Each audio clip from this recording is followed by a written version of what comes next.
State of New Jersey. Notice of this meeting was sent to the Star Ledger, Local Source, and the Home News Tribune. Madam Secretary, roll call, please. President Miller. Here. Vice President Sokol. Here. Mr. Balaban. Here. Mr. Bruckenstein. Mr. Dam. Here. Mr. Gerten. Here. Mr. Harms. Here. Mr. Nelson. Here. Mr. Bevan. Here. We have a quorum. Great. I pledge allegiance to the flag of the United States of America and to the republic for which it stands, one nation, under God, indivisible, with liberty and justice for all. Good evening, everyone. I want to say a special welcome to Mr. Bruckenstein, who operated upstairs and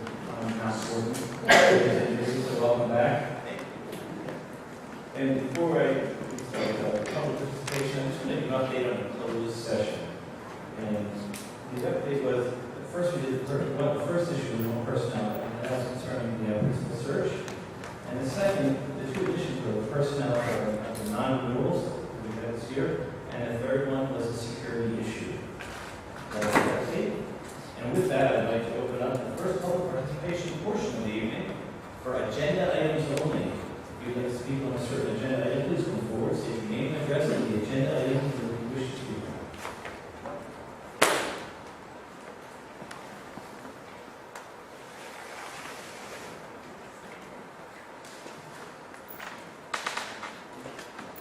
Seeing there is none, we will end the first public participation portion of the meeting, and we'll go to the committee, the liaison reports. We have a committee liaison report on Roselle. Yes, I have the report kind of combined curriculum and the Citizens Advisory Committee meetings that I was at. And Mr. Nelson was also on the committee about the curriculum. First of all, just to let everyone know that the third Family Literature Night will be on June 5th at Churn School and will include ideas to help students with reading over the summer. So if anyone can attend that, that will be on June 5th at Churn. The three elementary schools, they were proud to say that they all exceeded their reading initiative goals. And just as a teacher editorial comment, I'd like the students to please continue the reading during the summer. And please read for content, not just for numbers of words and pages. So please keep up the good work. In order to coordinate with the Common Core content standards, there will be more word building study concentrating on word roots and word structure, which will also help with spelling, which is a good thing. The inclusive co-teaching model will expand to include more classes in the elementary schools and also in the middle school language arts program. The middle school had their Passionate Learner Day and Creative Kids Day. Fifth grade parents were able to visit and find out about the middle school courses, and the eighth grade students were able to have a tour of the high school. At the high school, the students celebrated diversity during Multicultural Day. The Sci-Tech program accepted 12 new students this year, which at this time, and I believe I have the number correct, brings the total students in the program to 39. Because it continues, it's not just the 12 students that are accepted this year. So totally it will be 39 students. And some of our students will be able to have dual enrollment with NJIT for college credit, which I think is an awesome program for us. Next year there will be at the high school a new SAT prep program. There will also be a course in public speaking, and then you remember and Cynthia, I'm sure you can be very happy about that. And there will be an electronic music elective. I'd also like to congratulate our scholar athletes, Ashley Mora and Mark Zigarella, and also for everyone involved in the Festival of the Arts, which included the band, the choir, and projects created by students in visual arts, photography, woodshop, technical drawing, and graphics design classes, and architectural design, which this year included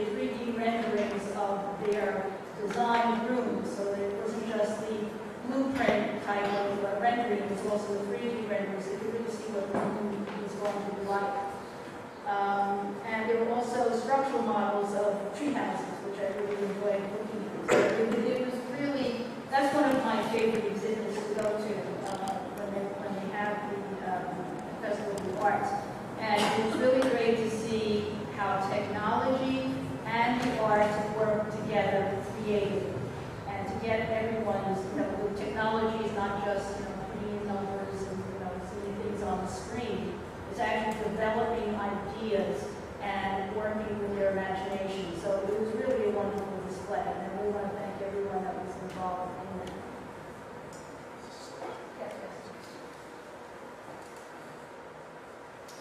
Good evening, everyone. I just wanted to say how proud I was to recently attend the spring concerts that were held. There was one I also, as Mrs. Sofer said, in high school, there was also in middle school and awarded recently. And it really makes us proud as certainly as residents of Roselle Park to see so many talented boys and girls and young men and young women performing instrumentally, vocally, in so many ways. It really is a great thing, a great asset to our community. Coming up, there will be next Thursday night, this coming Thursday night, Aldine will have its spring concert. And next Wednesday will be Sherman's spring concert. So hopefully many of you can attend because this is really important to support our students. And they work so hard, as many of you know, they work so hard to practice for these events. And it's wonderful to have a full house. Also coming up on June 2nd at the high school is the academic awards. These are our best. These are our best at our high school. And we are definitely proud of them. And not show our support would be definitely one thing to do. Last night, I was in high school and I attended this wonderful National Honor Society ceremony. It's something I look forward to each year. And each of the juniors were inducted last night, each with a candle. There were very inspiring speeches about service, leadership, character, and scholarship. And it really made me proud. And I know all the people who were there, it was a full house, were proud. All the parents, friends, supporters. Our high school students are outstanding. And we know it, and it's just nice to occasionally acknowledge that. So thank you to all those involved with that. Thank you, Mr. Nelson. Thank you, Ms. Hilton. Is there anyone else? Yeah, Mr. President. Mr. Bell? For Union County Debt Services Commission, I attended the May 7th meeting. It was a very long meeting, lengthy discussions, involved personnel issues. Basically, we approved all the calendars for the upcoming school year. We also hired pediatrics for substitute nursing services, in-school substitute nursing services at $55 an hour. And some exciting news, actually we opened up a cafe today, Union County Debt Services Commission and Family. That will be fully operated by students with disabilities. And I'll just read a brief descriptor of it. We opened up a new retail cafe, and we're creating this training site in Family. It's called the Can Do Cafe. And it's located inside the main lobby of the First Children's School at 330 South Avenue in Family. And it's going to offer fresh coffee and a variety of breakfast and snack items. The important project was born out of a partnership between Union County Debt Services Commission and the First Children's School, two organizations involved in serving school-age children with special needs. And the Can Do Cafe students and staff will join their supporters today. They have them at 10 a.m. Now, the cafe will primarily serve customers from the building's two tenants, First Children's School and Children's Specialized Hospital. The cafe will serve as a real but controlled training work site for students from Union County Debt Services Commission special education school programs. And the goal of this project is to help students with disabilities ages 16 to 21 learn and practice work skills that will increase their chances of becoming employable after graduation. So it's to gain skills such as dealing with customers and dealing with routine work habits. The cafe affords students the opportunities to be exposed to various tasks and duties necessary to operate an actual small food services business, including serving and interacting with customers, using the state-of-the-art point of service cash register system, tracking inventory, and performing general maintenance and cleaning tasks. At work, it's where people can do that matters, of course. That's simply a significant message that the Candid Cafe will be communicating to the community about people with disabilities.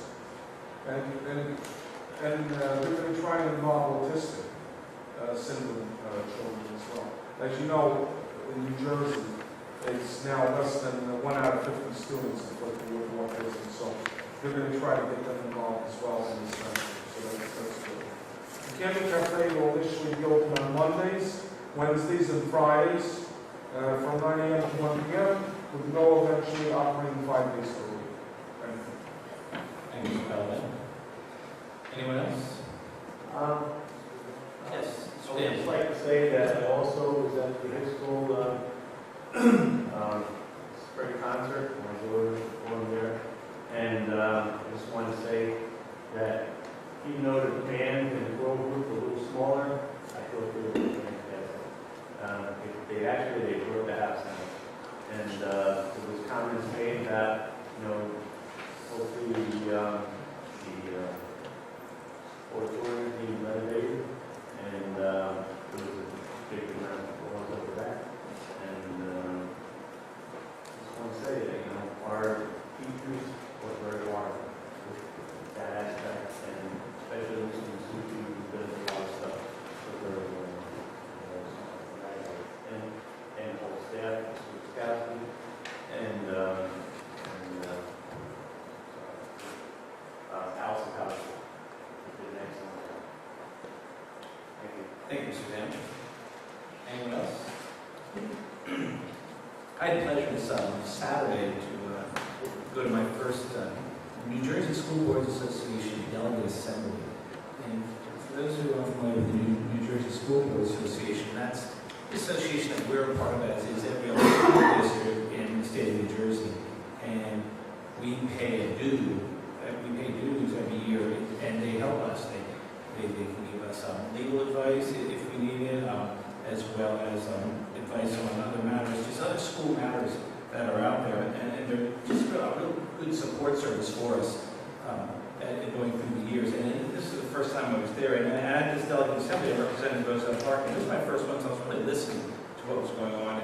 And it was a really interactive meeting where I got to see where you network and you met people from down south in Salem County or way up in Bergen or Morris or Essex County, and you heard what they're doing, and it's really a neat thing. One woman who was the president of the Board of Education, I believe down south, was asking about her school's, her district was thinking about implementing full-day kindergarten, and she knew that we were doing that, and she wanted to talk to Mr. Garrido and our administration about that as well. So there was a lot of opportunity to network. And it was a really neat experience because I learned a lot, and like the New Jersey School Boards Association had a special education task force which just came out with a report on special education in New Jersey, and I want to share that with the administration and also our board members as well. And just looking at special education and what going forward, how we can meet the rising costs, because it's not getting any cheaper. And it is a very interesting report which I looked at it, and I'd love to share with you as well. And also part of this assembly, you heard resolutions. Some school boards would bring up a resolution, and like we have a deadline. And a resolution is when you want to change something. Like say, you want to have an extra day of school. All right, so that's a resolution, and you want to pass that. But we would vote on that. But we have 2 resolutions that we voted on, and there was lively discussion on that. But the main theme on some of those resolutions were to fund these mandates that Trenton keeps giving us. Like for instance, like park assessments, coming up with technology. I mean, who's paying for all of these? Who's paying for all these mandates that the governor and the Department of Education demand of us? And so what happens is we pass these resolutions, and then the New Jersey School Boards Association, they represent us down in Trenton. They actively lobby for us. So it was a really neat vehicle to hear what's going on, to hear what they're doing. They wanted, going on into the new year, they want to be active more with the PTAs and reach out to the PTAs and form a stronger relationship and bond with them on school-related matters and PTA-related matters, which is obviously school-related matters as well. But, so we, just networking, it was a really nice experience. I look forward to it. There are 2 delegate assemblies a year, and the next one is in November. And it's just a really neat opportunity to go there and see what's going on and see what our school, or what our dudes are doing for us. And our dudes, they've been there for the past 5 years. So the new leader, Larry Feinstein, the director of the New Jersey School Board Association, he is procuring more funding. And more funding means there's more professional development for us. What does that mean? Well, if someone's new to the school board, they can go for a weekend retreat where they meet other new school board members and get a really thorough orientation, because that's what we need. Because we're not making a lot of money up here on the school board. We're not actually making any. But you need as much guidance, as much the more orientation we can get, the better, and the better we can serve our teachers, our administration, and especially you guys. Okay, because that's what you guys are why we're here. And so I just enjoyed it, and I look forward to attending. One of us attending as a delegate in November as well. One other thing I looked at too, I attended a conference, a technology conference a few months ago, and I met a principal of New Milford High School in Berkeley County. That's Berkeley County. And he was a keynote speaker, and his school was his high school was very, very saturated in technology. I mean, it's amazing how far they've progressed as far as they bring their own technology to school. They flip the classrooms where you do your homework at school, and you listen and you hear lessons at night. And so when you go to school, you do your homework. You don't do your homework. You do a different kind of homework at night. But you do the real homework in class where the teachers can help you. And they've been really, it's very innovative with what they're doing. They're very progressive with their tech. I mean, they do Twitter, they do a lot of social media, and I'm fascinated at how they do that, because it really piqued my curiosity, because I think Channel 2 News in New York, they visited them, I think, over 10 times in the past 3-4 years for stories. And people from Europe have been visiting them, schools from Europe, so they're really cutting edge. I said, you know what? Why can't we go see what they're doing too? Because why do we have to recreate the wheel? It's already been created, and people have been doing it, and I like to see what they're doing. So I asked Mr. Carito to reach out to Dr. Senator, the principal of New Milford High School, and Dr. Senator got back to us and said, should we become these certain dates? So there are a couple dates out there. We're looking to send a nice team of administrative staff and maybe a couple board members just go up there and see what they're doing, just to peek and just see. Maybe we can take a little bit, have a little takeaway that we can bring back and really, help our districts. So I'm excited about that and just seeing what's out there. And the thing that stuck in my mind about this, Dr. Scheninger, the principal, he's like, I'm not a genius, I'm not smart. He goes, I just know how to access information. And that is 90% of it. If you know how to access information, I mean, it's out there. We just need to know how to do it. We need to know how to work smarter. So I'm very excited for our visit, and hopefully I can sneak away and join you as well. So that's all I have to say. And I'm very excited, and I'm excited for the future for us. With that said, I'd like to rearrange a couple things here, and I'd like to introduce our principal, Kenny, for the principal's report, and wonderful student recognition. Good evening. This has been very busy while we're in school. We recently completed our New Jersey ASK test, grade 3, 4, and 5. Very happy to be finished with that. Students seem to feel like they did well. They felt well prepared, so we have our fingers crossed. Today, my kindergarten, first and second grade went on a field trip to World of Wings and Teaneck, and we had a great day. Next week, third, fourth, and fifth grade will go to Liberty Science Center for a field trip. Today, I'm very proud to announce winners of the PTA Reflections Contest. This year's theme was the magic of a moment, and we had students that entered original music, artwork, drawings, paintings, and we did have some winners. On the county level, I'm very proud to announce Sophia Sanchez.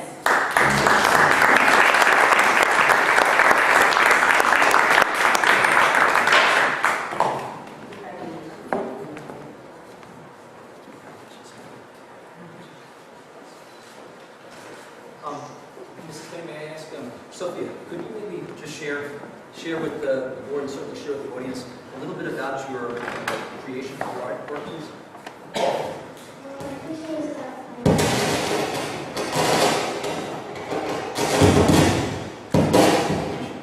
Sophia, why don't you use this one? I'll trade you.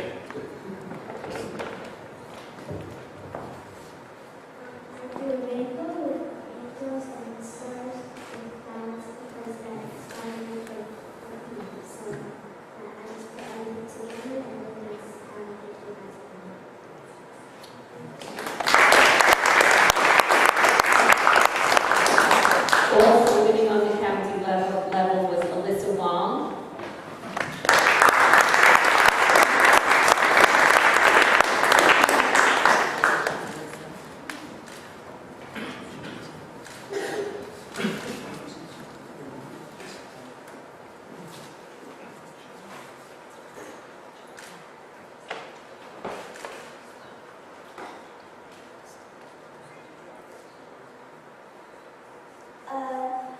I do dances because they inspired me to dance when I was little.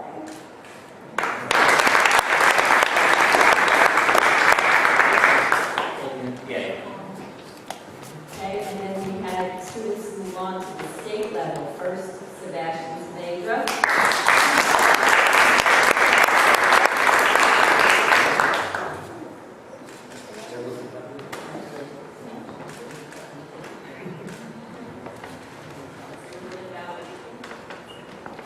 I was just sitting outside at recess wondering what to do when I just started to daydream.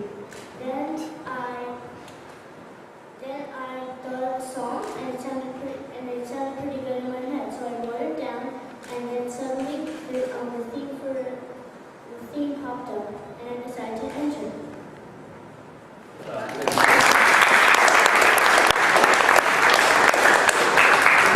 And then finally honored at the state level was my friend Karen Sebastian.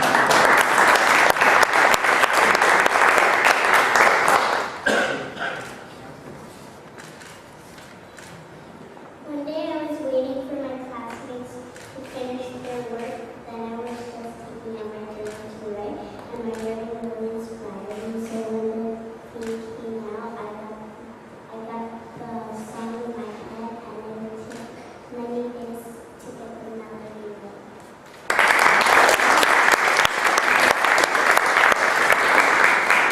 How proud of them. They are fantastic. I'm so proud of them. Next year's theme is the world would be a better place if. So you can be the first ones to start to think. I just wanted to say that I've been very fortunate because I've been able to work with 3 of the 4 recipients tonight on the piano. And I know that 2 of them did their compositions on the piano. And if it's okay, may I share a little bit more about your story? Okay, so they came in with these great ideas. And I was like, whoa, this is fantastic. You know, this is really fantastic. And so they came back a couple of times, a week later, 2 weeks later. They kind of refined a little bit. They worked on this, they worked on that. And it just got better and better. I'm saying to myself, wow, this is the quality of student we have in Roselle Park. But it's no surprise to me, ladies and gentlemen, because I happen to know these 3 families, whether it be the Wongs, whether it be the Saavedras, or whether it be the Sanchez family. These are parents who are truly involved, taking their children all over the place, constantly involved, being involved in various school activities. And it is no surprise to me, and I'm sure it's no surprise to you, that their children have accomplished what they've accomplished at such a young age. We have these kind of parents in Roselle Park, ladies and gentlemen. We see them all the time, coming out to the various band concerts, coming out to the various productions we have. They're there, they're supportive, and we know that your children truly appreciate it, and we truly appreciate it. And I think if we have students like this, the future of Roselle Park is truly very bright. So thank you so much, parents, and thank you so much, children.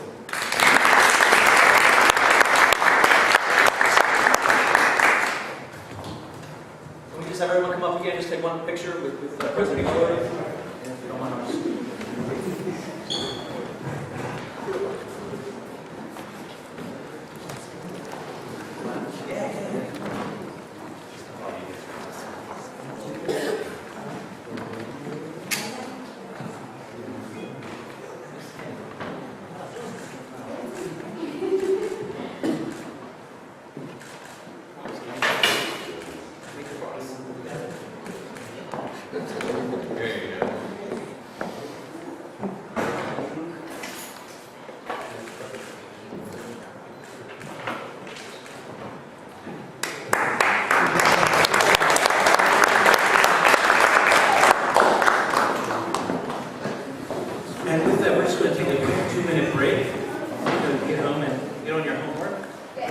reading? Is that okay? All right, thank you so much for coming.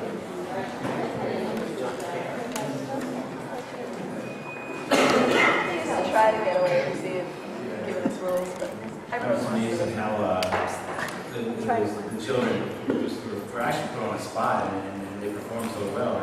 And that was, they were very well spoken. I mean, they did a good job. Congratulations, Dennis and Ken. And now we're going to continue with our superintendent's report. Good evening, Mr. Brito. Thank you, Mr. Mayor. I have a presentation that I want to come up. After 7 months and a great experience, I'm ready to introduce to the board and the public our 2014-2017 strategic plan. And it's been a very good experience, and it's been an eye-opening. And I have been very encouraged by what I've seen. Number one, the plan is driven by the district goals, but also by the community. And that is very important. We sent out a survey to the entire community for their input, and we got answers of what they really, the community, the parents, the staff, really want to see, the changes that they want to see in the district. Number two, we put a quite large group of stakeholders, a highly diverse group of stakeholders together to provide a strategic plan. We have community members, we have parents, we have staff, we have administrators, we have board members. So it's highly diverse. 22 of them. I think you know that when you work with a very large group, you have a lot of ideas, a lot of different opinions. So we worked together for 7 months. We met possibly, 8, 9 times during the 7 months to come up with a plan. It was a very collaborative effort, and that is the third thing that impressed me the most. That when you have such a highly diverse group of individuals, you get the collaboration that you get. But we all knew that there was one common goal, to make sure that we put a plan together that will guide the district for the next 3 years to make an impact on our students' education. And that's exactly what was done.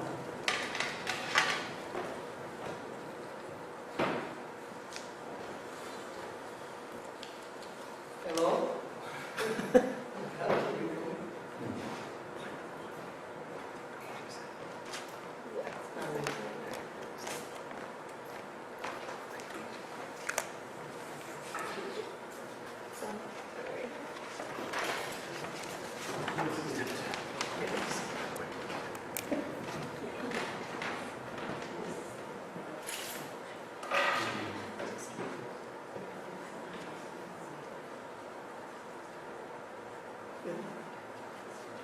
No technical problem. We had some of that too when we were working on our strategic plan, so it's part of the process.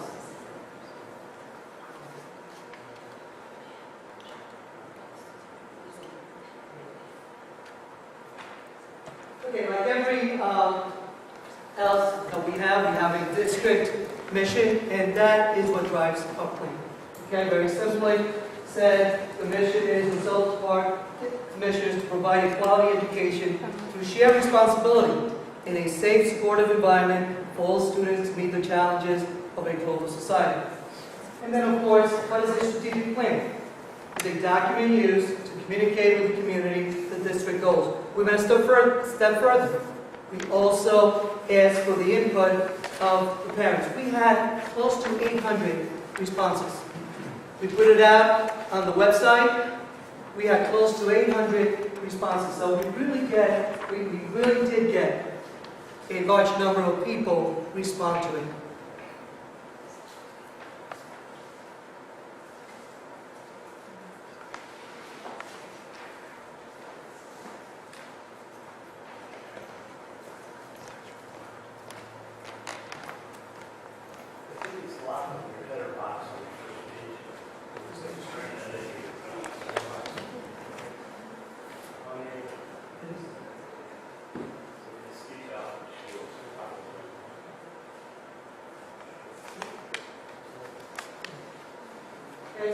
part of the document. This is the list of all the stakeholders who took part in this project. And again, it was a very diverse group of people. Okay, we have 4 goals that we took from both. We took from the district goals as well as from the response from the community. And the 4 goals that we came up with were teaching and learning, so anything to do with student learning. Student support, professional development, and infrastructure needs. Those were the 4 areas that, when we sent out the survey, people wanted to see change. So those are the 4 goals that we concentrated on.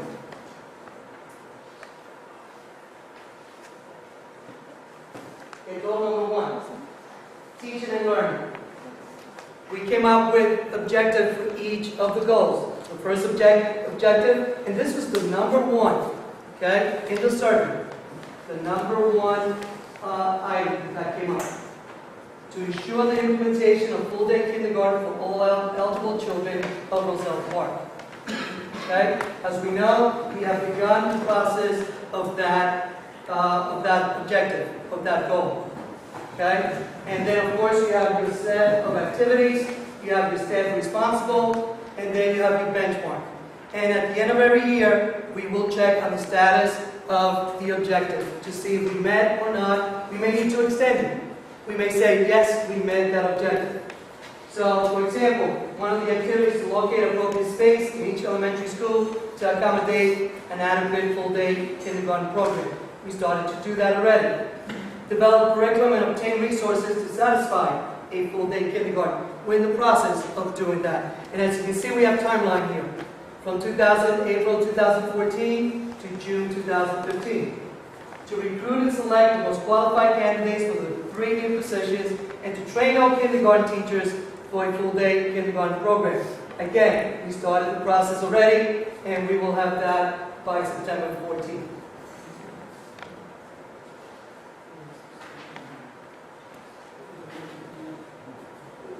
Is that June 15th of 2015, or 2000? The second one is 2015. You mean the training of the teachers? No, it says to develop curriculum with team resources. Yes, we have them already, but we will build them up to, yes. We will continue to build up to next year. Okay, the next objective, to explore and expand the implementation of a STEM program for high school and middle school students. We already have a STEM program at the high school level. We want to expand it. As you know, and we have seen the information out there, STEM is a very hot topic because it integrates your science, your math, your technology, and engineering. We want to start bringing it down to the middle school so those students are better trained and they get more opportunity for STEM experiences. Business school districts that are successfully implementing a science, technology, and engineering and math program. Mr. Miller just reported a new note for high school. That's one of the activities that we want to do. Partner with local colleges and universities with STEM programs. We already started a partnership with King University on the STEM programs. Provide professional development for teachers to expand the knowledge of the STEM program. Some of our teachers, as a matter of fact, we already hired a STEM coordinator to go around and do some modeling and work with some of our science teachers in the middle school and the elementary schools already. I know that she has met with the building principals on developing that program or expanding the program. Create a schedule that will allow time for students to explore areas of interest in the STEM program. Budget for purchasing resources to successfully implement the STEM program, which means when we do a budget, we will make that a priority. And in a little while, we have a consultant group here, and our hope is also to try to bring in some grant money to help us implement a STEM program as well. to incorporate interactive technology into daily instruction through the use of smartboards, laptops, Chromebooks, etc., etc. Again, this is something that is best practice around the state. The better the technology drives instruction, the more opportunities students have to learn. We're in the 21st century. Students are learning through the use of technology more and more, and not just playing games on the computer. We're talking about the engagement part. Okay, the engagement part of using technology. And if we have an opportunity to read the Common Core standards, they are requiring more of that as well. And of course, you know, the new test is all based on the computer.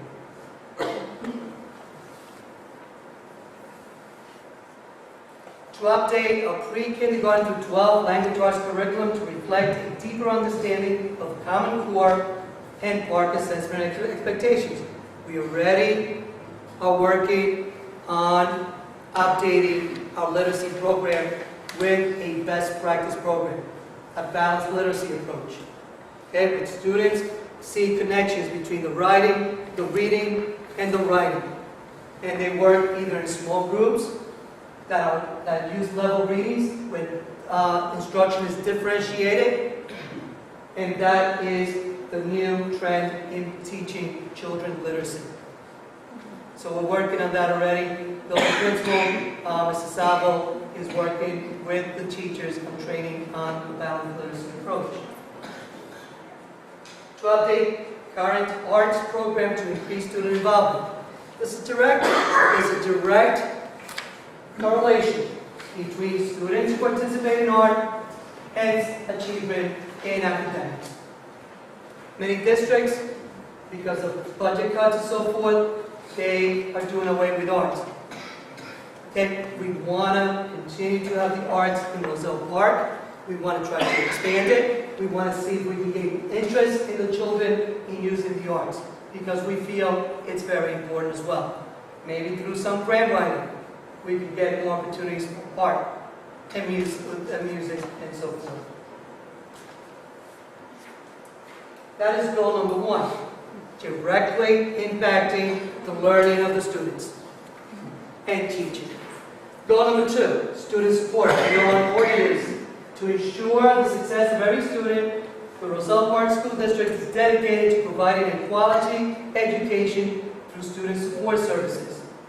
Number one, objective, to increase student performance on the PSATs, SAT, and the PARC through quality test preparation. Some of the activity, we want to expand our SAT classes. We want to expand our test prep or energized program. We want to expand our test prep as elective in the middle school and the high school. Okay? These are things that we want to do to support the students. And I'm very proud, we just got back the results of our SWAT. This is preliminary. Okay? The high school score, 98% proficiency in language arts and 92% in math.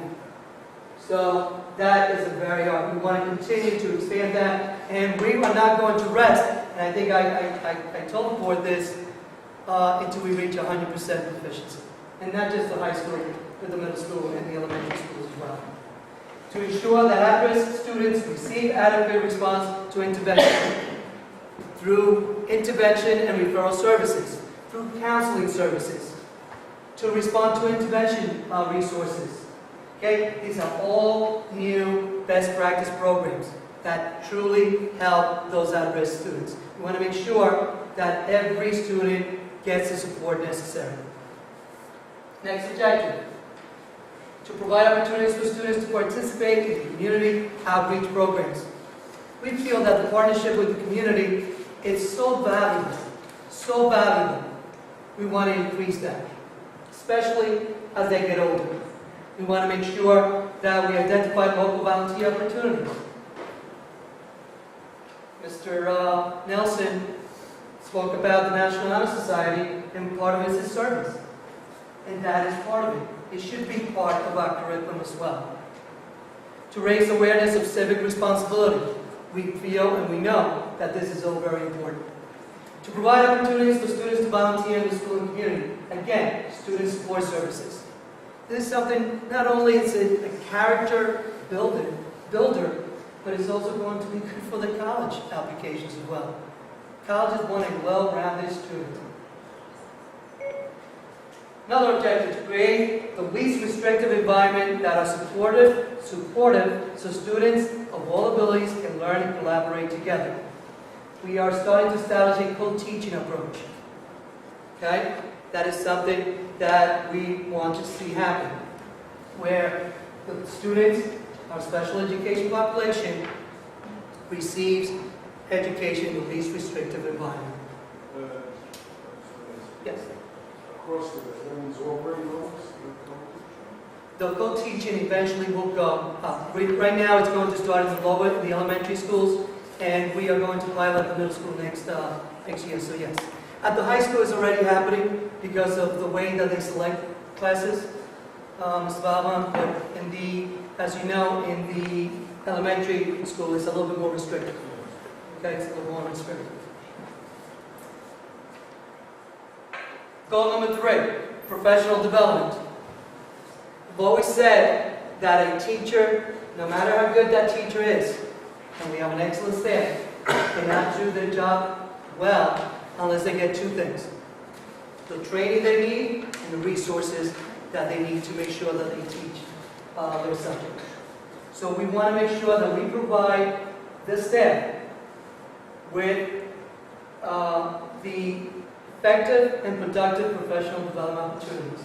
Technology training. As we know, that is ever-changing.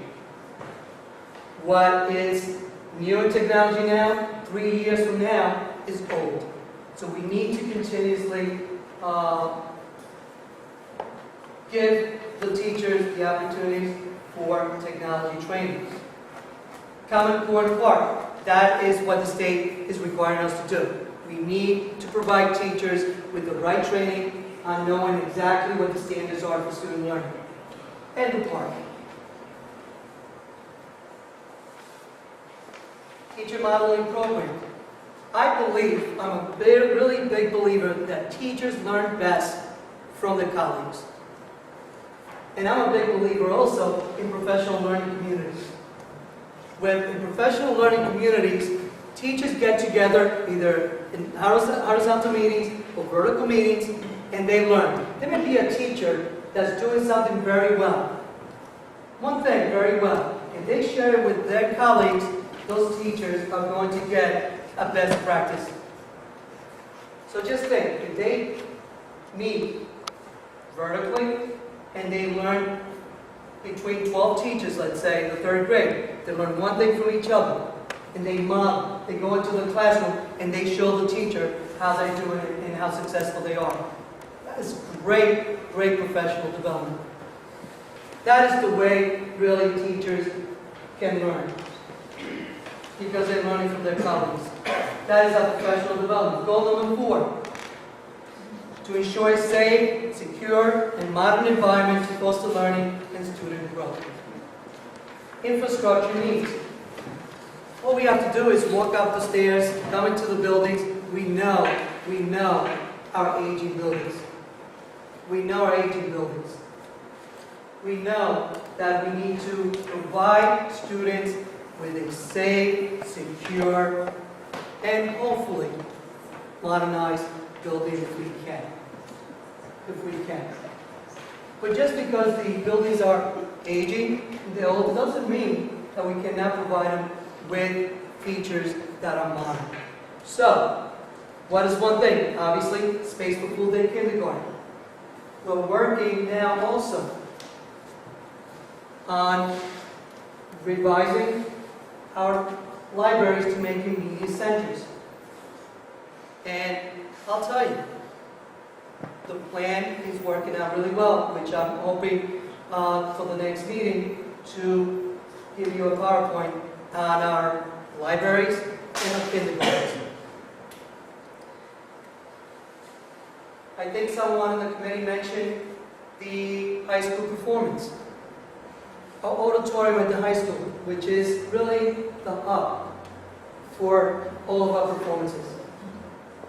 chairs are falling apart, our floor is falling apart. We have a commitment to start some work on the auditorium. Automation of human resources system. Are we a little antiquated in some ways?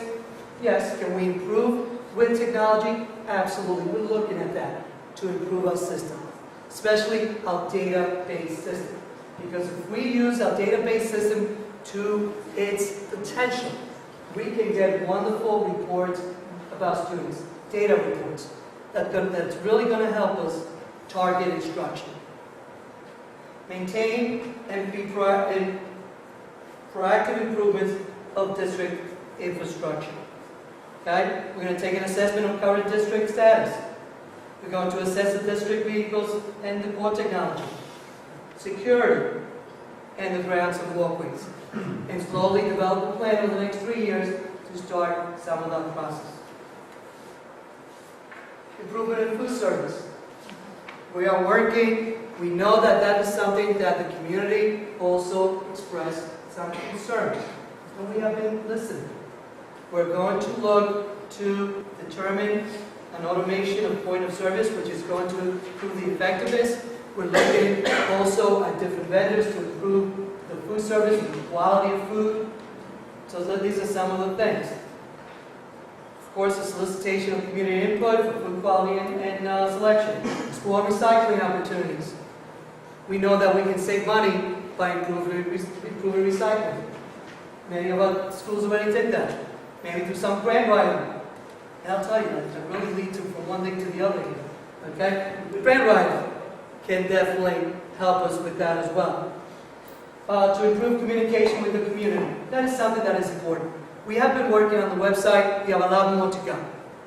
Okay? We want to really make sure that we improve. We have a Facebook page that is very active. We have a website that we trying to put as much information as we can. We have information out there on the Common Core, on the park. We have information from the different schools. We want to make sure we improve that. So that is something that we are trying to increase the access and the understanding of that communication. Those are the 4 areas. Okay? In my opinion, it's a realistic plan and it's a responsible plan. Some of these strategic plans, they are written up, they are so unrealistic that there is no funding. It's really something that cannot be done. I believe that the committee did a really great job in working on a responsible plan that we can have to guide us for the next 10 years. I'm hoping that the board will take a review it. I'm hoping to have it approved by the June board meeting. We'll make it public. We'll have meetings with the staff to make sure the responsibility of every staff member meets the requirements of the plan. We want to make sure that it is a successful plan. So, in closing, I want to thank the committee, number one, for their hard work. This process is not easy, but we got it done. I want to thank the community for their input, because without their input, we would not have the items that we feel were very important. And I want to thank the board as well for allowing to have this process and be responsible and taking a serious look at it. And hopefully we'll have a strategic plan that will guide the district in the next 3 years. So now, if there are any questions, I'll be more than happy to take them.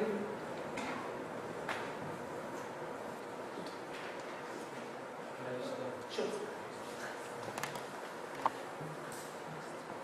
I just want to say that I think the committee did a really fine job covering so many different bases, and definitely Mr. Garrido for organizing all of this. This is one of the things he spoke about early on when he first came on board, and he definitely made sure this happened, and thanks to all the people who were involved. So thank you very much. Thank you. It's definitely a vision for our future. That's what we do. It's a step in the right direction, and again, very impressed with the entire process. I really am. These type of things sometimes don't go very well, and they're not easy because of again, 100,000 opinions, but it was a very collaborative effort, and I'm very, very proud to have a finished product that looks like this. Very proud. Thank you.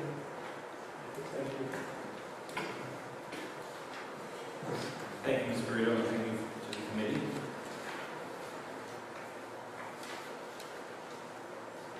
It's very comprehensive.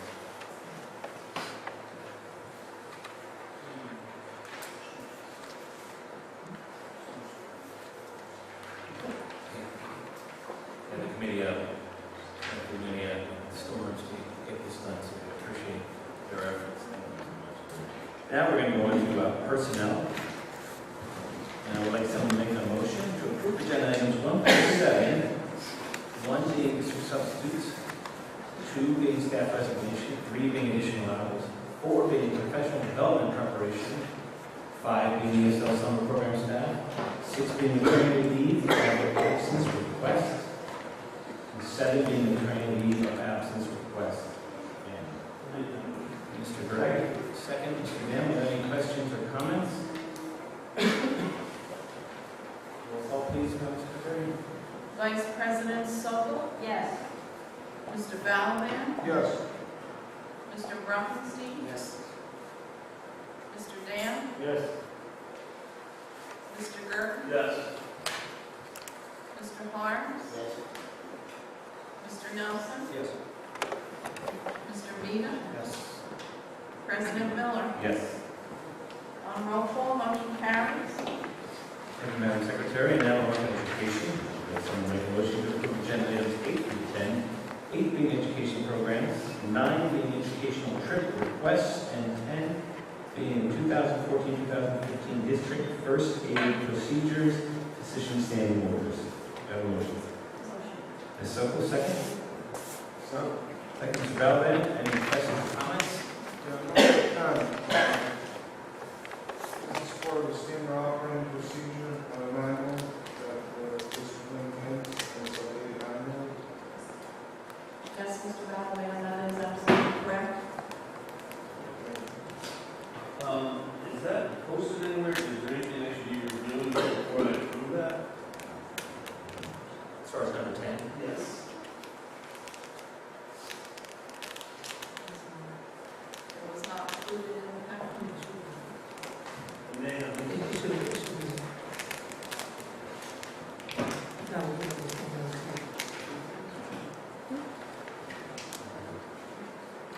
So, I'm going to, actually, Mr. President, I'm going to stick that one out, and I'm going to stay on number 10.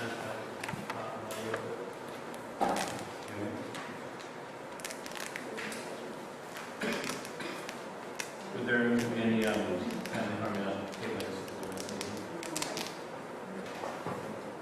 Board's decision tonight. Is there any timelines or deadlines Yeah. that are associated with that? I think. Yes. It's, board meeting every year, so there will be no harm in tabling it until the next board meeting. Mr. President, motion to Anyone else? Thank you, Ms. Sokol. Okay, so why don't we table number 10 for the next agenda meeting, for the next meeting on for education. So now we are looking for just to pass items, approved by agenda items 8 education programs and 9 educational trip requests. We have a motion, Ms. Sokol, and the second was Mr. Dam. Mr. Balaban, Yes, sir. and any other questions or comments? All in favor? Aye.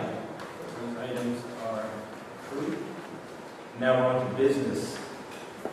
I'd like someone to make a motion to approve agenda items 11 through 18, 11 being monthly certifications, 12 being secretary treasury report, 13 being use of building and grounds, 14 being approval of minutes, 15 approval of bills, 16 district contracts, 17 natural gas supply service agreement, and 18 transfers. Do I have a motion?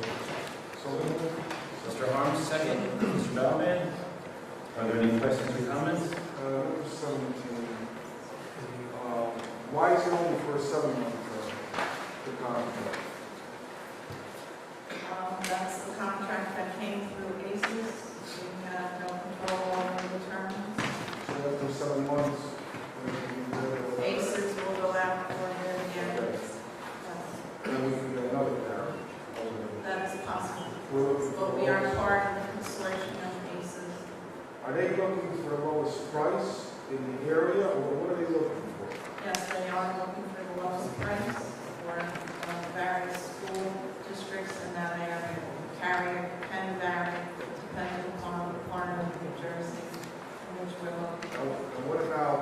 service.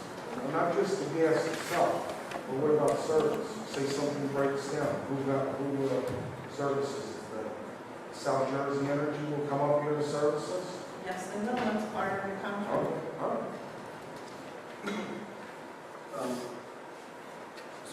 Mr. Bell. Yes, yes, yes. In regards to number 16, the district contracts, there's 8 sort of contracts, 7 contracts that are approved here. Not having had the opportunity to review these in the business office, are these posted up online? Is there someone waiting for us to do these in advance? You would like copies of every contract for Well, the future? Is that your request? Well, I guess, for a summation, to understand things, I'm having a real difficult time here, and I guess it's maybe because between the ACES contract, the 7 year, and the one previously, with the policy, maybe I'm just going to be hung up on this evening, but, the time or so things that are adding absolute approval, and then kind of comprehending our approval on something other than just a line item. Letter 8 certainly spells out what we're doing there. Doesn't say how many people we're sending, but whatever the case. So, and those are they available in advance of the meeting? Are they available online? Is that The actual contract? We can send you copies of all the contracts. Well, are they scanned in? Are they electronic? I don't want to. I'd probably be Whatever your pleasure is, scanned or printed, whichever you would prefer. Electronic would be preferable. Okay, in the future, we will electronically send you every contract that's going to be approved. Is there a particular question on any one of these items? Well, This evening? certainly, letter B, since during our budget discussion, there was quite a bit of discussions around transportation costs and they're growing exponentially. So, letter B, I have a question, Mr. Crucial, with letter D. What is the terms of that agreement with the donation? Letters A, B, C, D, and F are annual contracts that we always have been approving in the past, and that basically allows Roselle Park School District to participate, if it so wishes, with number 1, Union County Ed Services Commission. If we so choose to send one of our special ed students to one of their programs by approval of A, that allows us to participate in that program with many other school districts throughout the county. G, likewise, allows us to participate with other school districts if we so choose to use Union County Ed Services to provide transportation for our students, both in regular ed programs and special ed programs, such as transporting our students to the Scotch Plains campus for vocational school and various other schools located at that campus. Likewise, special ed students going out of district throughout the state of New Jersey allows us to participate in those services. C, if we have a need to hire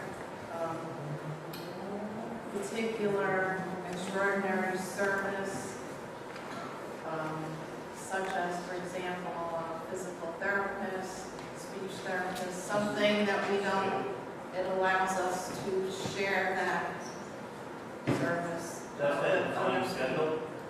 The defined schedule based on service? Right. It just allows us, if we choose to request service from the Union County Vocational Schools tuition agreement is just, we're acknowledging the tuition rate for next year in the county to send students to any of those schools. These are, again, annual things. Marsh Union Jointure Commission vehicle maintenance agreement is an agreement with their pricing if we choose, if we have a need and we choose to send one of our 2 buses to Marsh Union Jointure garages to be maintained, and allows us to participate in that. They do ask school districts to approve that in advance.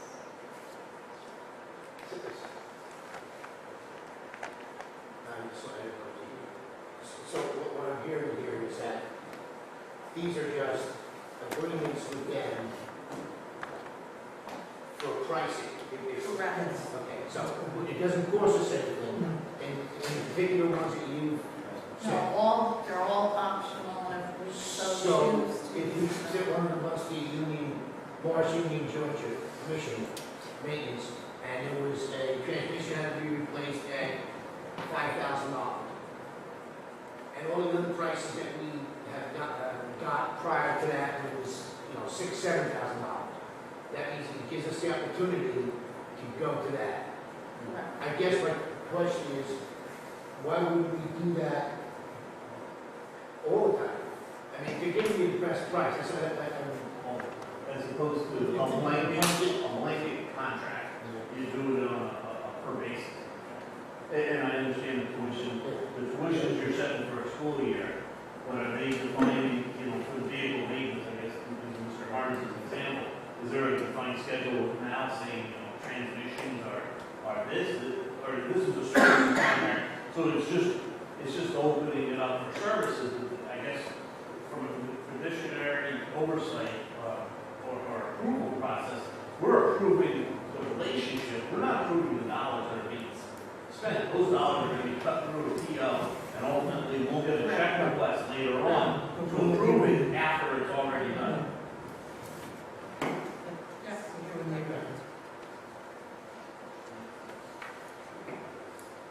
So if we didn't sign this contract, that means we couldn't go with it. That's right. That is correct. They want the school district to acknowledge their price rates if you so choose to use them in the future. I'm going to, Otherwise, you're not allowed to. Mr. Harden, or Mr. Brewer, I'm going to actually sit up number 16, 17, staying as well. I just want to make one comment. I was always under the understanding that when we got the agenda, if there was something we needed to question, we would be able to email or go over to the board office and actually look at the documents then, if we needed to do that. So is that correct? That That is is correct. When we send packets to you on Friday, you may. They get dropped off at 6 o'clock at night, or 5:30 at night. You can't get there on Friday, Saturday, Sunday, you guys. Well, we can email too. Right? You can email me if you have I just questions. scan it in. So just so that we know. Oh, we have Monday. Yes. Okay. And quite honestly, Barbara, sometimes I don't get an opportunity to read this until Sunday night after the kids go to bed. So, and it's a fact of life, we're all busy volunteers here. There's a lot of things going on. So, I'm abstaining, not that I don't think these are solid contracts, I can't prove them, I haven't seen it. Or have a solid understanding of the process. Any other questions or comments? Noting Mr. Hurt's abstention. All in favor? Aye. Abstaining. Those items are approved. And now we're on to continuing business. Mr. Reba.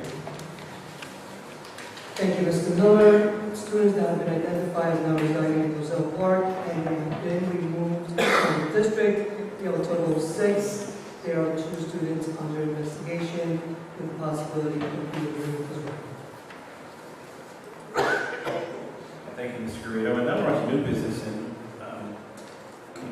obviously going forward and looking for the future, Mr. Garrido has been making plans, especially with our strategic plan that he presented tonight, and the theme was, finding additional sources of funding. And one of those options that we're considering is hiring grant writers, providing grants to acquire additional funding for new business, I'd like to present the gentleman from Bruno and Associates, and they're going to give a presentation on grant writing.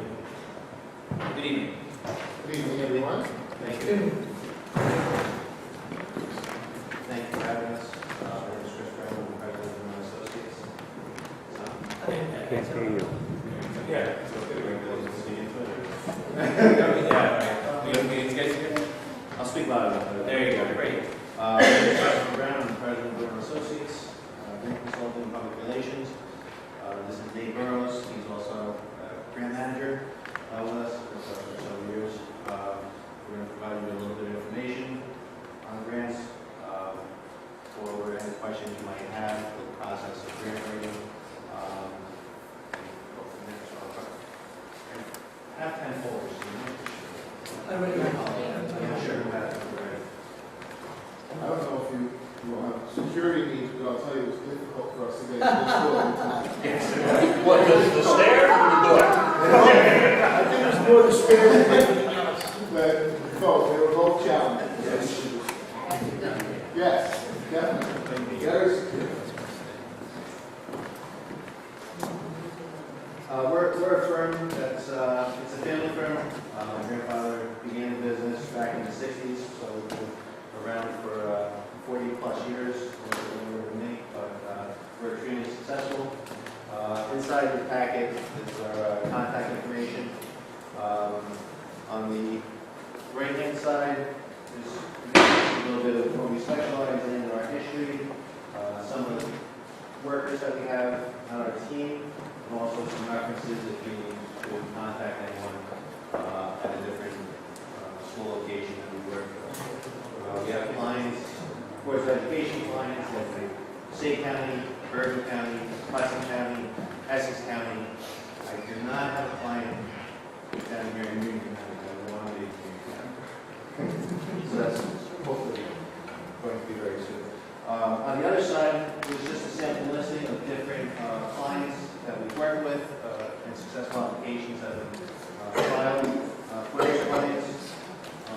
And then underneath that sheet too, we compare you a little bit demographically to the Bellevue Board of Education. So it's just some recent grant awards that we got for them this past year or so. As a matter of fact, since we last month, I'm happy to say that we did get them, actually yesterday, another $150,000 in technology. Who's that? Bella? Belleville, yes. The IIS grant. Verbally official, literally, that's later this week. And then there's also another small grant, about $13,000, as well, that's working up in there as well, that came about a month ago. So not bad, you know, you can see that graphically comparing ourselves to Belleville, that we got about $165,000 for that fund. If you have any questions about the process, how it works, any programs that are out and available now, or how we operate, you know, please let us know. Well, it's a good question. Well, how we are retained is on a one-year basis, payable monthly, flat fee. That includes everything from research, to writing, to meetings, to travel, whether it be Trenton, to Washington, or anything like that. And again, we can pay monthly. We will file as many grant applications as possibly we can. My job is to do that, and get you as much money as possible, so I come back and review it. Okay, so with that said, okay, that's great, you can do all travel and stuff like that, and pay the money. Yes. Where do you bring up again? I mean, there's no There guarantee. is no guarantee. I don't guarantee you that. Is there a minimum on the number of grants you will write in a year? No, I want to write as many as possible. I mean, What is We can speak to the logistics, and Sure. I might be able to help you out a little bit.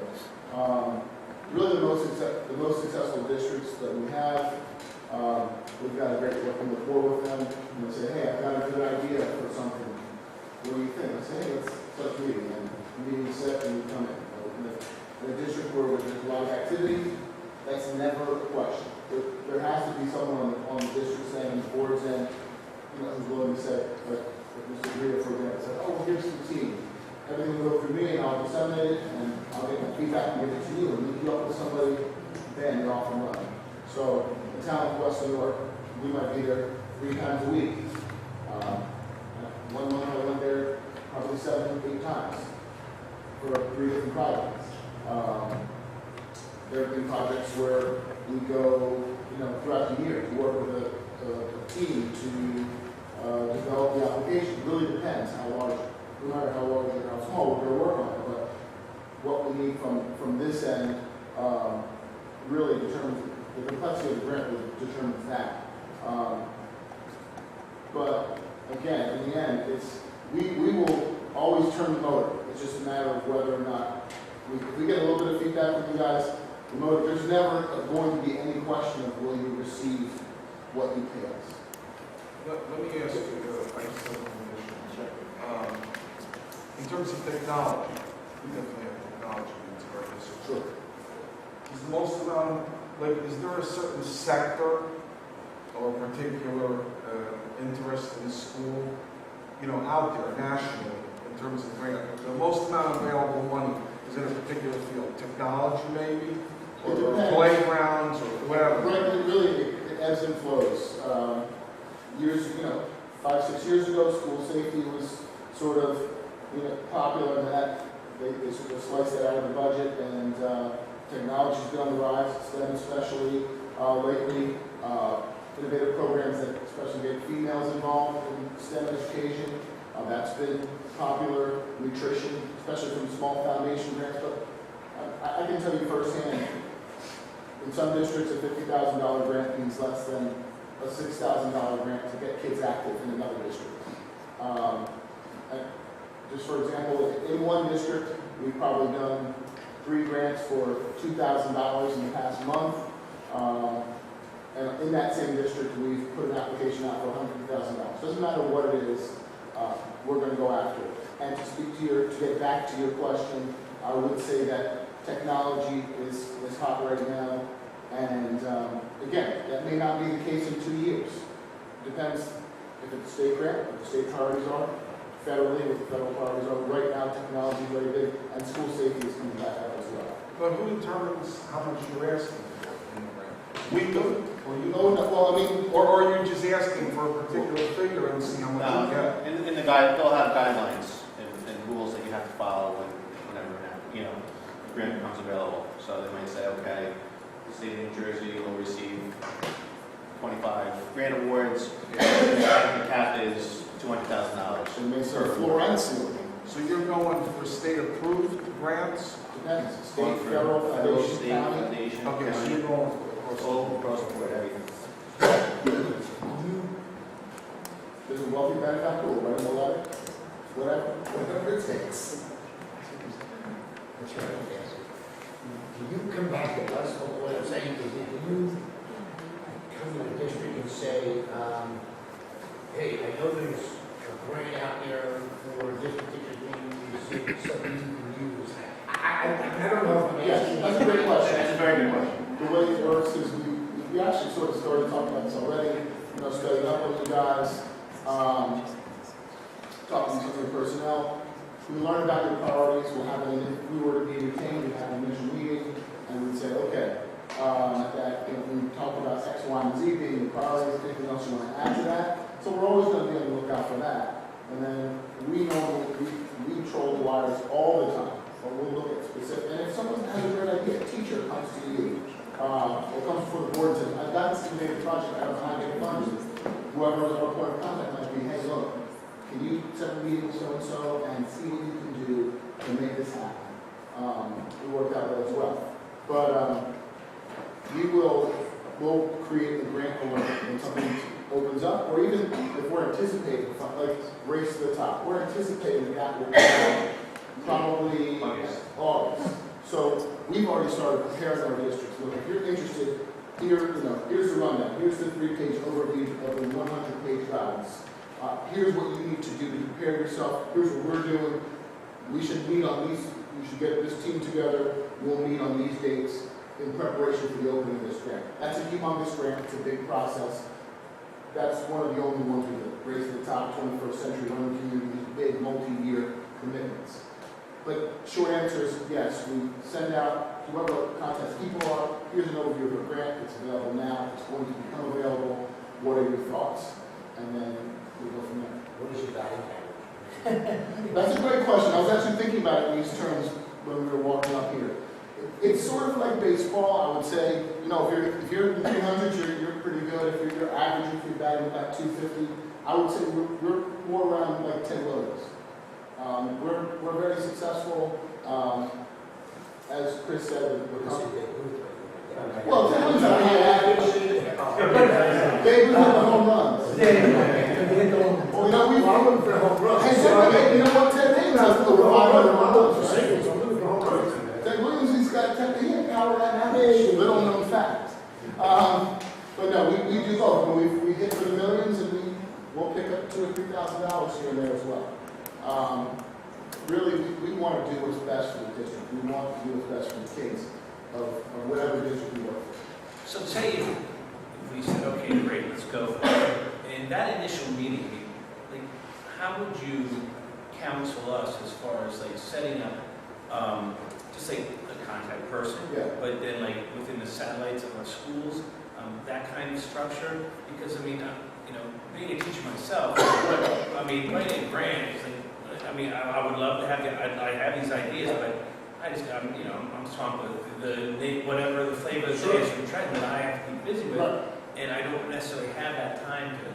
Sure. So what would be your suggestion? Well, I mean, we come from the same boat as we probably told you guys before. I talked to them and taught them initially. We had a lot of papers and had a lot of time to do other things.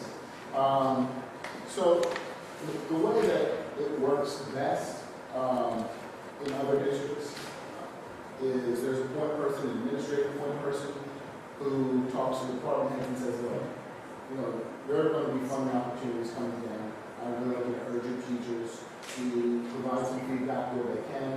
And you always find those teachers who are more, hey, look, I've got great ideas, I want to do X, Y, and Z. Definitely reach out to those people.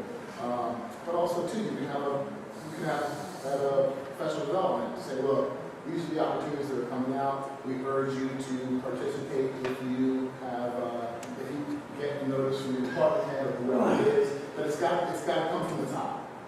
I would say the only time in my time here where we've had trouble is where it's been disjointed. The connection wasn't made between administration and then the administrators of the buildings and the teachers. And so we were sending stuff to the administrators and we weren't getting a lot of feedback. And that's the only time that I've seen it not work. But you've seen We get that. success. We know how busy everybody is. We know, how many things are on your plate that have to, shuffle around and do. And that's why we try to send out. And we're very familiar with the funding cycles and how they tend to come out. And that's why we always send them out as early as possible, so we can get that back for our own hands, whatever money we can get together, and just get that little bit of information. Just, sit down and have that conversation. That's really going to help that application to the top. That's what I suggest. I would say that the districts where we're the most successful is where there is a structure that's been set up and it comes from the top down, where there is a single point person who's going to rally, say, okay, well, here's what I'm going to get from the business administrator's office, this is what I'm going to get from the math department, this is what I'm going to get from and I'll collect whatever district information is not really in our hands. That person can help us collect that as well. That would go to that person and say, hey, look, here's X, Y, and Z. We're very good at getting what's readily available. But sometimes, depending on the grant, they don't want 2012 numbers. They want 2013 numbers. And then those aren't available on NCUS. So we have no recourse. But I don't know if I gave you enough of an answer there. You did, but let's say science teacher, Mr. Harms here, he has an idea. How much of your time would you, what would, I know you have the point person, but what would be his investment? Well, for us, we could do that. We could go out a number of ways. I always write pretty voluminously, so I would boil it out and say, this is the information. If you have a project idea, you've got, I can try to help. English is my really, that's what I taught, so I probably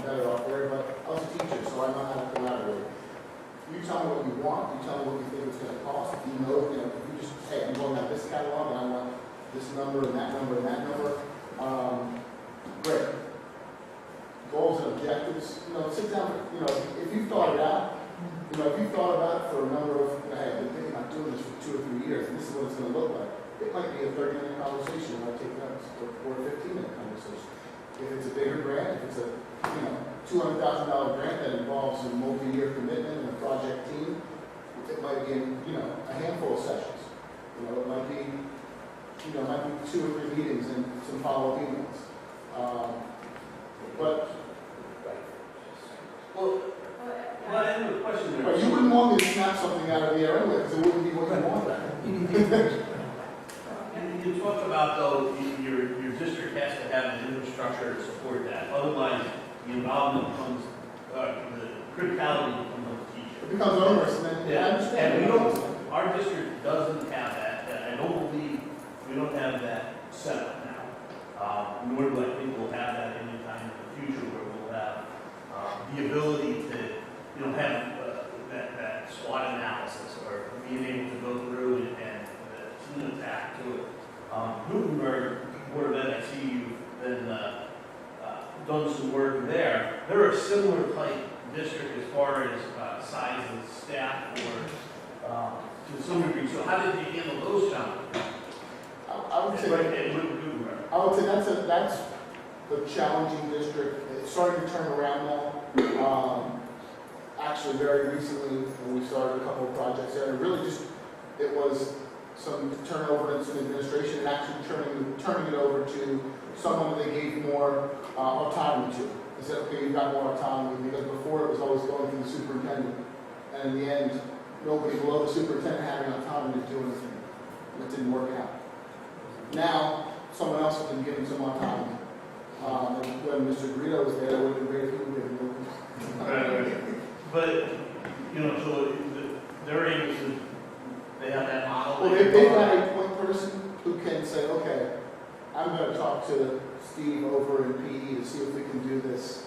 And that point, and I don't mean to cut you off, that point person is handling curriculum, is handling infrastructure, is handling technology, it's handling all sorts of grants, because you had mentioned department heads, and that kind of sat with me that, I don't know that we... Right, well, that one person can say, hey, look, math department head, let's talk about your goals and objectives to see where we can make this. Here's a STEM grant we think we could fit in with you. We'd like to start a new hybrid math, science, curricular strand.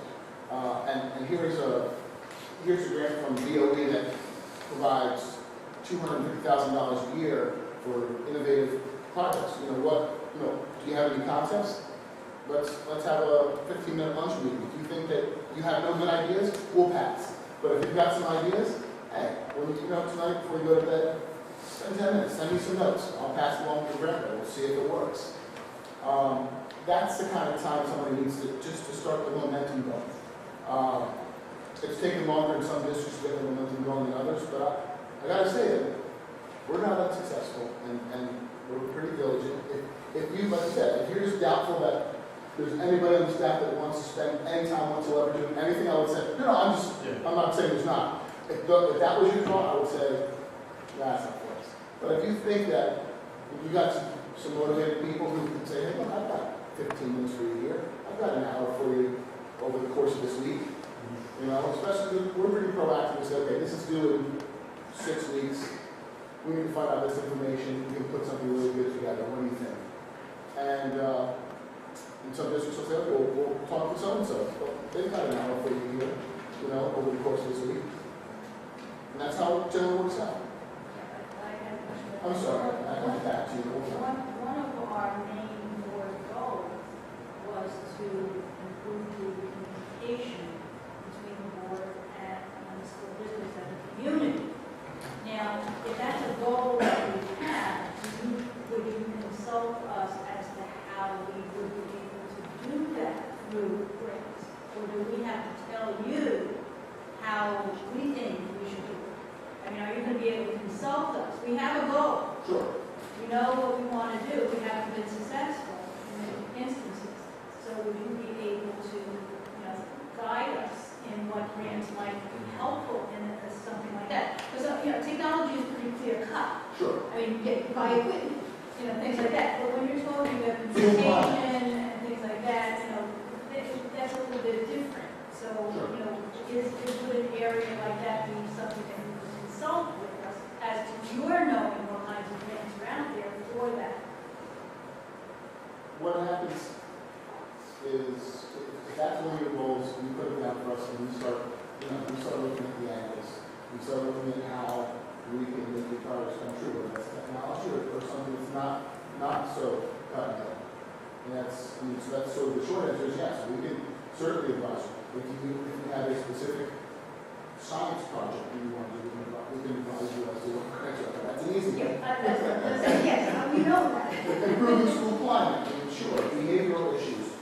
We certainly, school counseling grants. Now, you said communication. Between the schools and the community. Okay. Like community outreach, community, Right. the softer grants. Sure. And really, it's a matter of articulating clear cut. If you can mold the objectives, if you can make smart objectives that are measurable, we can make them, because there are pretty general grants out there, especially for schools. And you've got a goal of a broader goal, say we want to closer knit community, we want to do it through achieving, these tasks, and here are our objectives, and here are the expected outcomes. If you can do that, it doesn't really matter what it is, because you're taking from the obscure to the front lines, you're making it real. If you can envision what your goals and objectives might be, then and we can also help with that. So I have a few more questions for you gentlemen here. And as I understand it, you're on a retainer basis. Correct.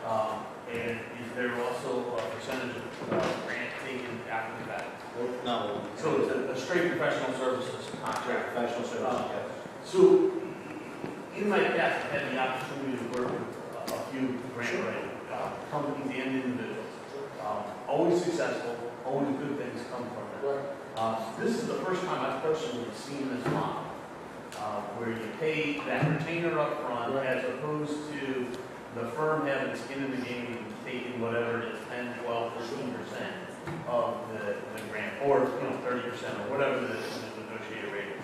Can you help me understand why your model is that way, and basically why it's presented that way, as opposed to, for a small district that has financial problems, they have to put the money up, whether it's monthly, quarterly, yearly, as opposed to saying, okay, it's a proof of concept here. We're going to go out and get some money. We're going to take some of that money. We understand that. The short answer is it's illegal. You cannot take percentages to pay off a professional to write an application that you receive the funds or take funds out of that to say, here's your 10% or 18% or whatever it is. I've seen it happen before. Especially depending on the funding. Yeah, it's illegal. Across the board, or just for education? Well, I mean, I know that a lot of federal entities frown upon it. I know that it's a gray area with the state, and it just it's not a good practice in general when you're writing a grant and saying, okay, we're going to dedicate 15% of this grant to pay for the person who wrote the grant. It's just not something that's allowed. Even forget the legalities. It's not something that's an allowable cost under those grants. So that's sort of, and I think, especially a district like yourselves, as long as there's activity, you will win in the end. I mean, if an hourly rate for a high motor at a district like this could end up very high.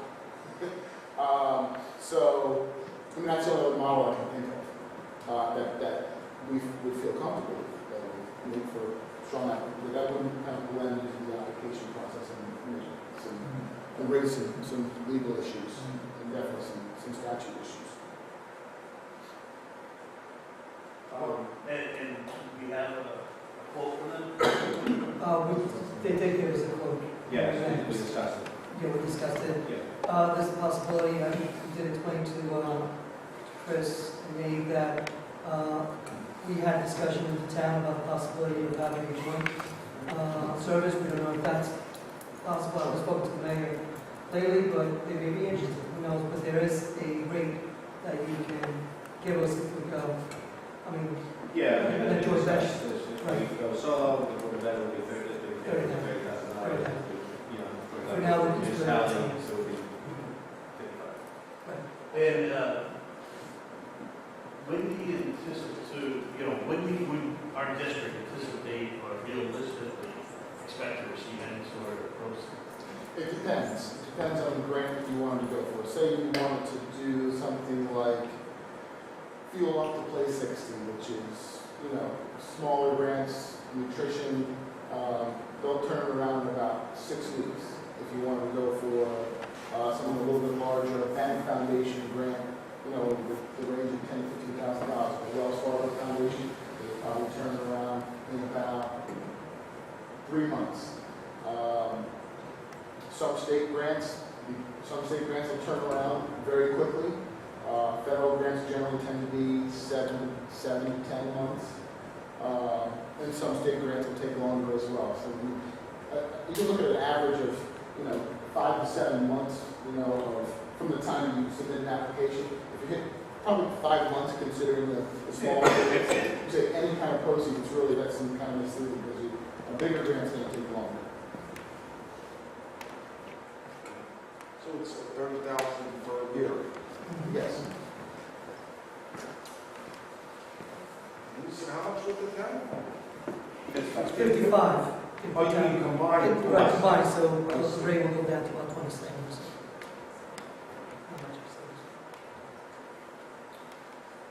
there anyone else?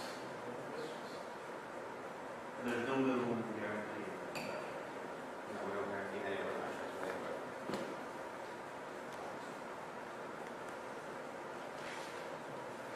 There's no SLA at all. Well, I guess I got a visual, if we need to have a meeting, and you guys are needing to have that meeting, if we want to have, apply for a grant, and you tell us you want to work with, Elizabeth, or whomever, and certainly the attorneys will review the language, but I'm just, there's no service level agreement at all. well, we can, Are you like escape clause or something like that, or? No, a minimum of that. the performance is this, for the $30,000, we're going to, do at least 6 grants and, or 18 meetings or whatever. Sometimes not everything turns into a grant, right? So I get that. Sure. You might come out here 4 times, here's 4 different ideas and say, you know what?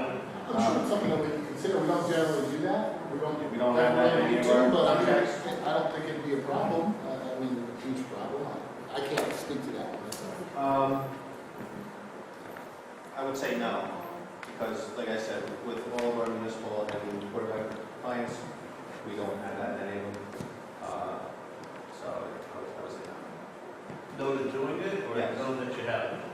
No, yeah, like I said, we've been in business for 40 plus years. We're good at what we do. We have the best writers available. I have all the confidence in the world of my writers, and that's the way we operated, all these decades. That's the way, Well, we might be able to get a final word on that from legal, if that's the deal breaker, because no matter what, it's on our end, the work will get done. And I feel like from the people that I know and have spoken to here, I don't foresee that being a huge issue. So yeah, maybe we talk a little bit, maybe it's no already. It's something, Sounds like it's going to be an interesting paragraph. I hear it, no, it's back. I get to see them. Well, we thank you so Thank much you. for your time. Thank you, gentlemen. Thank you so much, and we'll be in touch. I appreciate it. Just one last question, and thank you for having us out here. What do you anticipate discussing this or possibly making this decision? We have a couple of other companies that are going to present, and we should know by the end of June, or mid-June. Very good. For the camera screen. Thank you. All right, thanks, man. Have a good night. Have a good night. Thank you. Great. Anyone else with any business?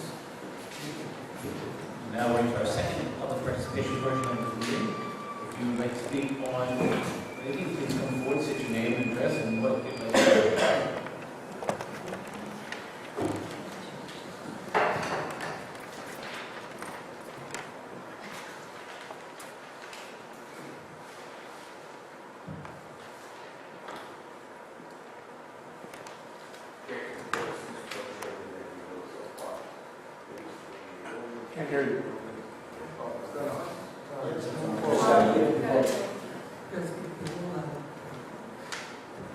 It's on, Kevin, it's on. It's on. Yeah, there you go. Very good.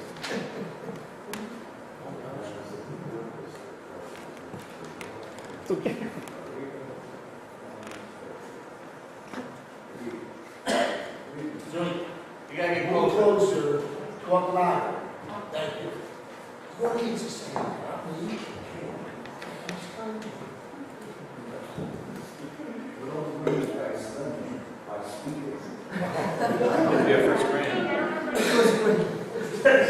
It's a first grade. First grade. Is there a cost, and if so, how much, for the strategic plan 2014-2017? There is no cost for the plan. There may be some budgeting that means for certain programs that we will need to, when we do start the process of budgeting for the following year, that we will have to put into that category, into those categories. Yes. How much will this contract or cases save the taxpayers for the two gentlemen who just made their presentation? It's costing us $30,000 a month. We haven't decided. No. We haven't decided. They just presented the grant writing opportunities that they have. If we go into a contract with them, it will be $30,000 a year, and then they will write grant for us that should equal to 30 or plus or what have you. But we've not spent any money yet. Yes, and I was at a meeting and talked to this gentleman, and he said he was out playing golf, so today I was out on the golf course, we set the pole, and it was like a promotion, and we were over there, and the guy fell out of a tree, at golf. And he was, "Why'd you fall out of the tree? What are you doing out of the tree?" I'm trying to make it bird. Yeah, we want And another guy fell out of the tree. And what do you think he was doing up in the tree? You were worried? No, I'm make a meeting. I'm serious. You know that one more? Why? Thank you.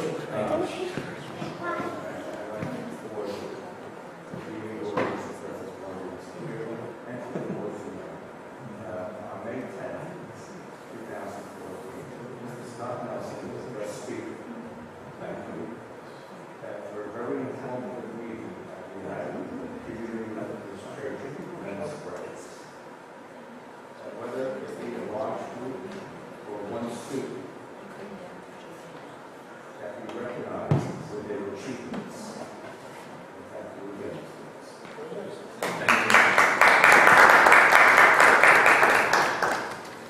Thank you.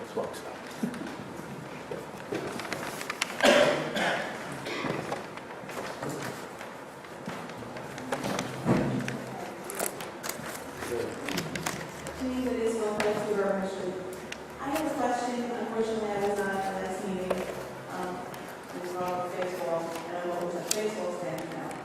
But I have a question about the parental visitation policy that I heard talk about last time. First of all, I'm kind of over when we used to vote on budgets, the board that did not reach me enough to ask me to come to meetings and hear about the budget. This, which actually is going to affect me, I knew nothing about. That I was a little upset about. But I have some questions on how it's going to be implemented. Because I think it's going to really affect the school secretaries. My child's in 5th grade. She regularly forgets her flute every Thursday. On my way to work, I got stopped by, I drop her flute off. Do I need an appointment for that? I don't want to go to the school building. I know her teachers if I want to speak to them. Any of the children's teachers. They've been wonderful. I can contact them, email. That's how I contact most of them. And I can speak to them that way. I don't need to see them in person.